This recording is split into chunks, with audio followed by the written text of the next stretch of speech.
इस समय रक्षा मंत्री राजनाथ सिंह स्वागत करेंगे प्रधानमंत्री नरेंद्र मोदी का।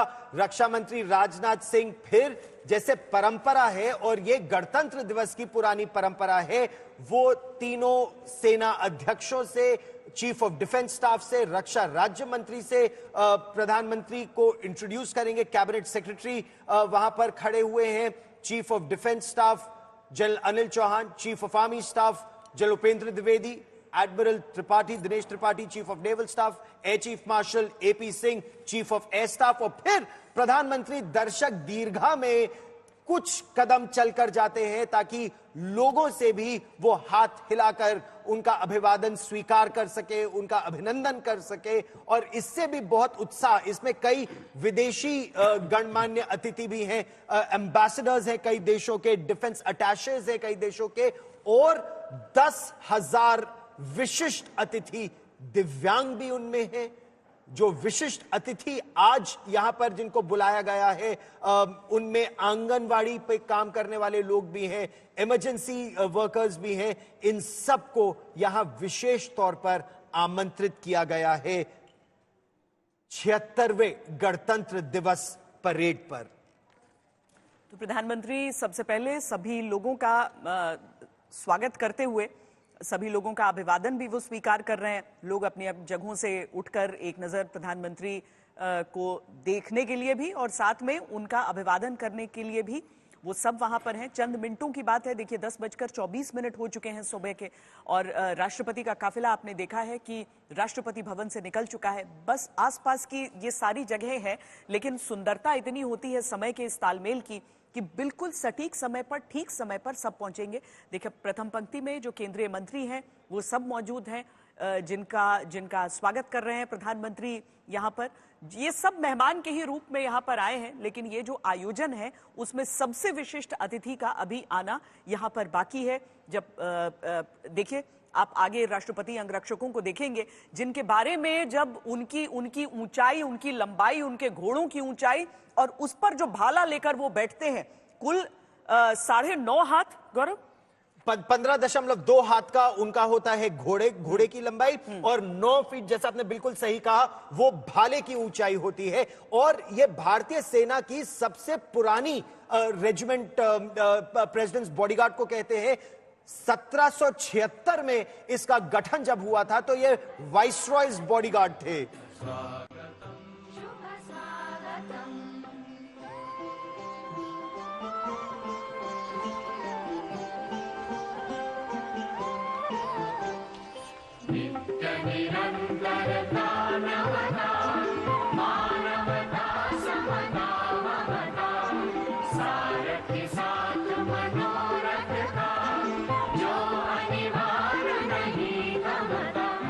The Vice President of India, Shri Jagdeep Dhankar,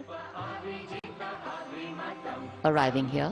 पहले उपराष्ट्रपति का आगमन यहाँ पर हुआ है। जगदीप धनखड़ अपनी पत्नी के साथ वहां पर पहुंचे हैं और प्रधानमंत्री सबसे पहले उपराष्ट्रपति का स्वागत कर रहे हैं। पीछे आप राष्ट्रपति अंगरक्षकों की झलक देख सकते हैं, लेकिन पहले उपराष्ट्रपति का यहाँ पर आना, उपराष्ट्रपति से शिष्टाचार संवाद करते हुए प्रधानमंत्री नरेंद्र मोदी, और उसके ठीक पीछे अब राष्ट्रपति द्रौपदी मुर्मू भारत के गणतंत्र दिवस समारोह में इंडोनेशिया के राष्ट्रपति को मुख्य अतिथि के तौर पर लेते हुए अपने साथ यहां पर पहुंचेंगे। लेकिन उससे पहले जो उपराष्ट्रपति हैं वो भी तीनों सेनाओं के प्रमुखों से और जो सीडीएस हैं उनसे और रक्षा सचिव, उन सब का अभिवादन स्वीकार करते हुए आगे बढ़े हैं। और अब राष्ट्रपति द्रौपदी मुर्मू का काफिला यहां पर आ गया है। उनकी बग्घी, जिसको सबसे आगे का जो घोड़ा है, जो अश्व है, नायब रिसालदार जितेंद्र, जो कि उनका अश्व लॉन्ग स्ट्राइड, जिस पर वो सवार होकर आगे की ओर ला रहे हैं।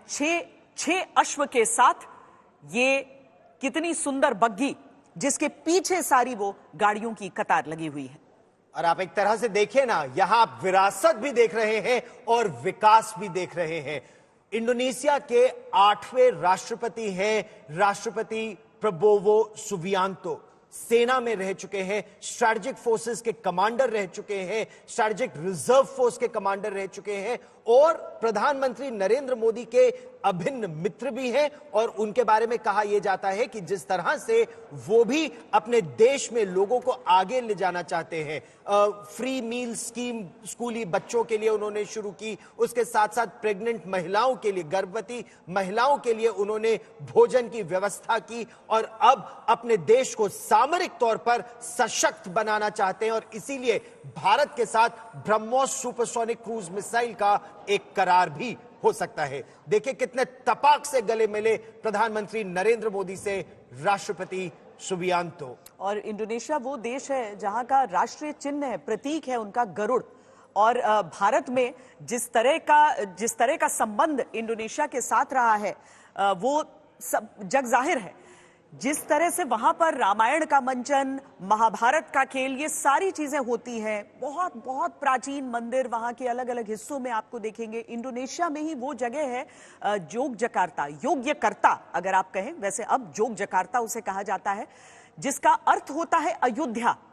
यानी प्रभु श्री राम में आस्था एक ऐसे देश में जहां की आबादी मुख्यतः मुस्लिम है, जो एक इस्लामिक देश है, लेकिन वहां पर भी जिस तरह से रामायण का मंचन होता है, रामलीला की जाती है, वो पूरी दुनिया में मिसाल है। भारत के साथ जो प्राचीन दोस्ती रही है, प्राचीन संबंध रहे हैं, उसके निशान आज भी आपको इंडोनेशिया के चप्पे चप्पे पर नजर आ जाएंगे। इसीलिए जब आज इंडोनेशिया से ये विशिष्ट अतिथि हमारे देश में पधारे हैं, भारत के गणतंत्र को देखेंगे तो इंडोनेशिया का भी मार्चिंग दस्ता यहाँ पर, इंडोनेशिया का भी मार्चिंग जो बैंड है वो भी यहाँ पर रहेगा और दोनों देशों के बीच दोस्ती का भी एक अद्भुत दृश्य आप कर्तव्य पथ पर देखेंगे। ये दोस्ती जो निरंतर और मजबूत होती जा रही है। एम मार्शल चोपड़ा अगर जल्दी से न केवल ये दोस्ती उस सुपरसोनिक क्रूज मिसाइल ब्रह्मोस की बात कर रहे हैं, बल्कि विमानों की भी अगर हम बात करें और मैरिटाइम कोऑपरेशन की भी लगातार बढ़ रही है ये मित्रता। देखिए, जैसे श्वेता ने बताया कि प्राचीन संबंध हैं। इमीडिएटली आफ्टर इंडिपेंडेंस जब नॉन अलाइन मूवमेंट शुरू हुई तो उसमें इंडोनेशिया और भारत का बहुत बड़ा योग था। दोनों ने मिलके नॉन अलाइनमेंट मूवमेंट को बढ़ाया था। मगर स्ट्रैटेजिकली इंडोनेशिया बहुत इंपॉर्टेंट है। देखिए, अंडमान आइलैंड्स को जो सदर्न टिप है वो इंडोनेशिया के नॉर्दर्न आइलैंड्स एशे में बहुत नज़दीक है। मलाक्का स्ट्रेट वहाँ पे है और ये एक स्ट्रैटेजिकली एक रिश्ता जरूरी है। और उसके अलावा ब्रह्मोस हो, चाहे वो LCA जहाज था, उसके लिए हम आपस में बातें कर रहे हैं।